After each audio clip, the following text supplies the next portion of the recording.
Good evening, my name is Rachel Byass from Rachel Byass Ceramics in Pontefract, West Yorkshire, and tonight I'm going to do a video on doing little clay sugar skulls because I'm going to the school around the corner, the King's School in Pontefract, to teach it, and the children want to be able to watch it before I actually go because I've only actually got 45 minutes to do it. So here are some of the sugar skulls that I've made. So I've put some little add-ons on, rolled it out and put some little wings on, some little beads afterwards and when they've been glazed. There's some with flowers on here, and these are made with stoneware clay, which can be fired as high as cone 6, or they can do it a little bit lower at the school, and they have been painted with my clay paints, colour to clay, which are these here. And you just need one coat, occasionally two if you want to be very, very solid, but they're very quick and you use very little paint. And if you haven't got those kind of paints, well then you just use another kind of embog underglaze that goes onto clay, wet clay. So now I'm going to show you how I created these. So if you'd like to watch, and what I've done here is I have first of all, I've taken some little sticks and a rolling pin, and I've rolled this out like this to flat. So it's the same depth all the way, which is about 6 mil. And then I'm just going to I've got some textured card here. It's like perspex, it's for cake decorating, which you can get anywhere, and these are Mako's rubber mats. So if I roll this in here, it just creates an interesting design already. So they can do this or not on their piece, and then that just shows a little bit of an embossing. And then I can put this one on here and see, if I roll it that way, and just get a little bit of embossing on there. This will probably be a bit stronger, and I probably have to do it twice because the mat isn't that big, and then you'd have to sort of with your finger just smear out the little lines, but I'm only going to use this side because I'm only going to do one. So then I pull forward some cling film. So if you use cling film across your piece singly, it'll make a nice beveled edge. This is a little useful gadget from Lakeland, and if I do it double, it will make it even better. So I'm going to push that in really firm, and what it does is it bevels the edge, and this is a little cutter off Amazon, and then pull that off and then take the clay away. And you can see that you've got a really nice clean cut, and this is on Slab mat, which is a professional mat that you can get unfortunately only in the States, and peel it off. You could do it on a tea towel. So I'll just turn that over so it's nice and dry on the other side. So here we've got our sugar skull, and you can see that it's got a little bit of detail. So before you start, you should just take out if there's any sharp bits. If I turn that upside down and just take out the little sharp bits, so it's nice and neat, so there's no further cleaning up to do. It's got a little bit of paint on the back, and then it's ready to work on. Now on my sugar skulls I have put firing wire here, which is high firing wire, which comes on a roll from Kemper, which I sell on my website, but I don't think the school have any of that. So what you would have to do is put a small hole in it if you were going to hang it. Right, so now we're going to just, there's a few little ideas that you can do. So you can put this to one side. These will be firmer for the school because they will have been pre-made, and so they'll be what they call leather hard. So the little pieces of clay, you need to roll those thin, and then it won't look so cumbersome. Okay, so that's pretty thin. It's probably about 2 mil thick. So I'm going to make, I'll make it a little flower. So these are little cutters, PME cutters, I think they call them. Yeah, PME cutters, which you can get at any cake shop or even in supermarkets. So you cut it and really push down like that so that you've got a clean cut and you can see the plastic. And then with a little pusher, you push that out and you can see very gently, you take that off and you have a very neat little flower. And then you can do some more. We've got all sorts of different flowers here. I think that's the same one. This is one a little bit smaller. They want to be quite small. Again, do that, and so that you can see all the plastic, and then pop it out. So do a few of those because it's a nice small one, and pop it out, and pop it out like that. Oops, broken it. Never mind. Get another one. Push it down and pop it out. They have to be, they're quite delicate, so you ease them off a petal at a time. That'll be fine. And then I'm going to show you how to make a leaf. So I'll just roll this clay out again. If you're in a warm room and you're taking a length of time, you should cover up your clay with a damp cloth, or you can just put cling film over it, but we're not going to be long. We have to do these quite quick because the children haven't got long to do them. So I'm going to use another PME cutter with a little serrated edge on it and pop it out. If you can't pop it out with your finger, what you can use is a little tool with a rounded edge. So that's got a soft edge. You could pop it out with that, or you can even use something like a stylus, little ball there. So make a few leaves, pop those out. Then here I've made a leaf former. I've made this out of a real leaf, rolling it into a piece of clay and then firing it. So now it has a permanent vein that I can pop on and make, I don't know if you can see that. You can see that the veins in the leaves. So you do a few of those, popping it on there. And just give it a little press. Give it a press to the outer edges so that you get a nice soft edge here and it's not too thick. Just keep putting those on like so. Probably 3 will be enough.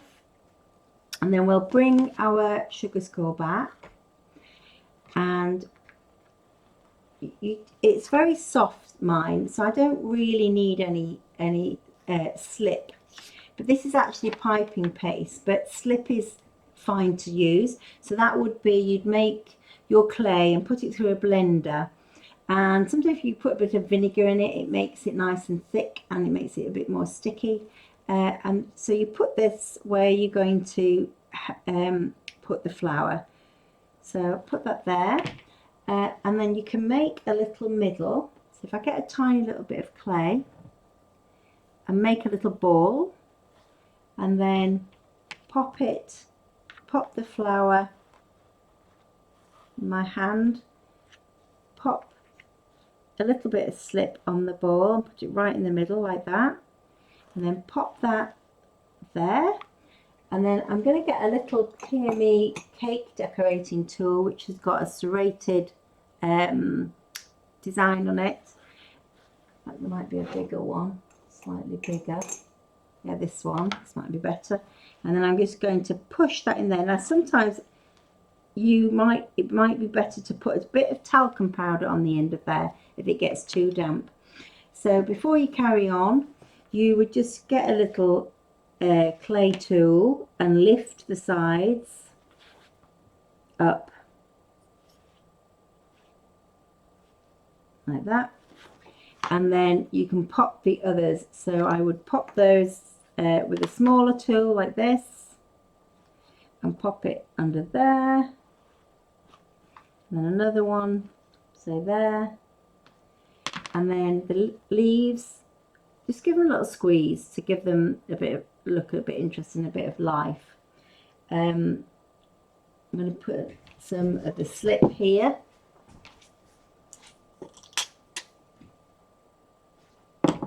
Like that. Put the slip there.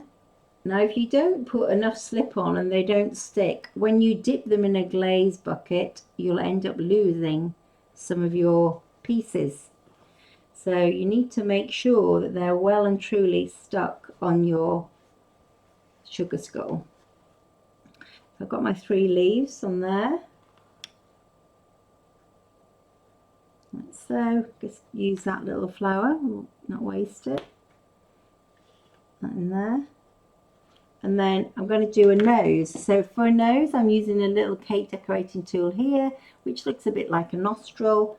And I'm just going to push, and we've got a nose there. And then I would smooth out a mouth.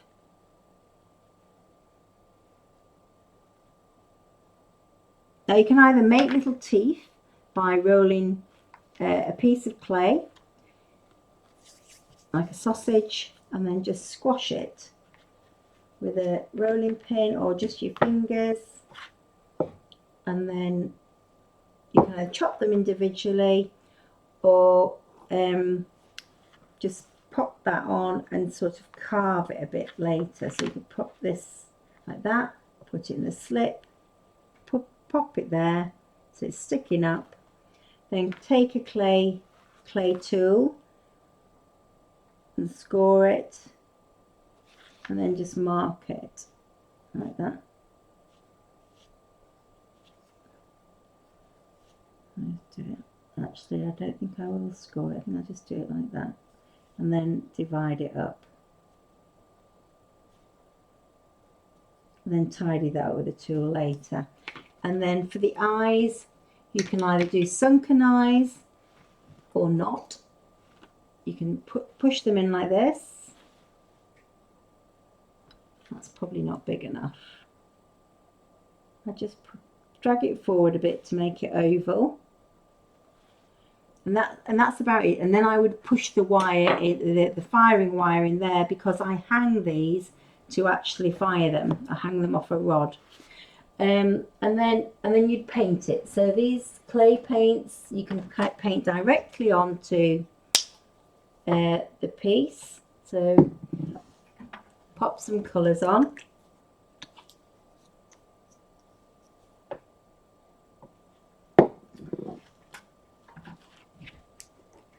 And then you will have to paint them quite gently. Ideally, I would put a hairdryer on them, but unfortunately they won't have any hairdryers at the school, and I can't take mine in because they'd all have to have a PAC registered certificate. So, but yes, or I can if I'm just using them, but then I'm going to be busy.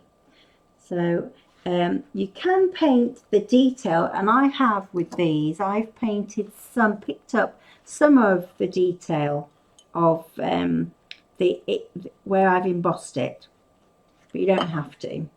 So this clay fires nearly white, but not quite white. If you look at a white lid, it's not quite white. So what I would do is I would take a little bit of black and nearly empty that black. Let's take it off. And water it down to an ink. So just an ink, and then just pop it on the teeth like that and let it trickle between the teeth. I'll do that first. Now if you wanted to actually have a coloured skull, as these are, you would paint it first. So when you've made the skull, you put with a brush about this size, and you put a couple of coats all over. And the same, I like to do the back as well because it's going to hang. But this one's just going to be cream, and I should imagine the children's will have to be cream because they won't have a lot of time. So with slightly tubbier brush, you need a lot of small brushes to do this kind of work. So I'm going to put a little bit of colour in here and in here. And another thing you can do when you've actually fired it, you can do a wash on it, and that would collect in this detail. But unfortunately, the children won't have a chance to do that. But just for anybody else who's watching, and again in the nose holes, a little bit of paint. I'm being ever so quick because we do try to do these in 15 minutes, but it's going to be probably 25. So like that, and then you would go on to a slightly bigger brush and start to paint the details of the flowers. So you can just paint this yellow.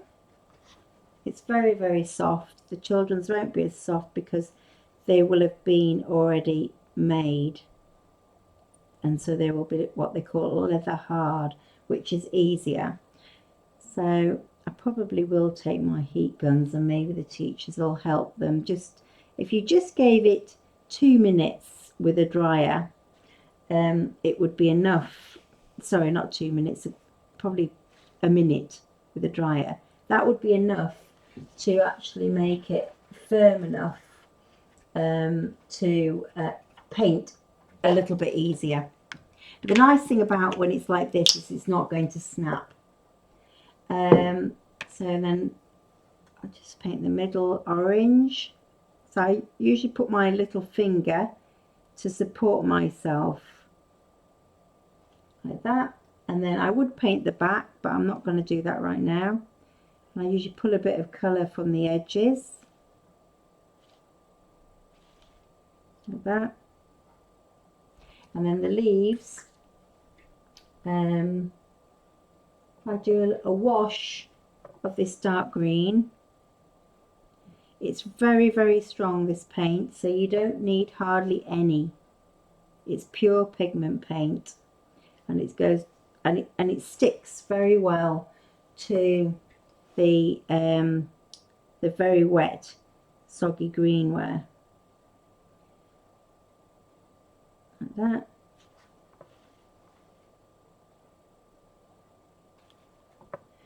And then you can detail the leaf a little bit.